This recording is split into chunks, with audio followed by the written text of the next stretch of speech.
ሉቃስ ምዕራፍ 5 ላይ ጂሰስ ክራይስት ፒተርን ምንድነው ያለው? እስቲ መረብን ዘርጋ አለው።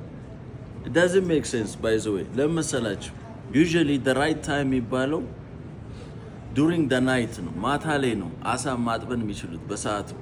እና እነዚህ ሰዎች the whole night ሲታገሉ ሲሞክሩ ነበርና መጥቶ መረብን ዘርጋ ሲለው it doesn't make sense። አንዳንዴ እግዚአብሔር አድርጉ የሚለን ነገር ሰዎች ሎጂኩ ዓለም የሚሰራበት ሲስተም ከዛ ጋር ሊሄድ የማይችል ነገር ነው አድርጉ የሚለን። ሪስክ ሊኖረው ይችላል። it's almost impossible ስታስቡት ሊሆን የማይችል ነገር ነው። ግን ስታደርጉት በዛ መታዘዝ ውስጥ እግዚአብሔር የሚሰራው የሚገርም በረከት አለ። ዛሬ ኢንካሬጅ ላረጋችሁ የምፈልገው የትኛውም እግዚአብሔር ያዘዛችሁ it doesn't make sense ለሰዎች ምንም ሴንስ ላይሰጥ ይችላል። ሰዎች አንደርስታንድ ላያረጉት ይችላሉ። even you አንደርስታንድ ላታረጉት ይችላላችሁ። ግን አድርጉት። ትልቁ ሚራክል ሀፕን የሚያደርገው እዛ መታዘዝ ውስጥ ነው። ይመቻችሁ።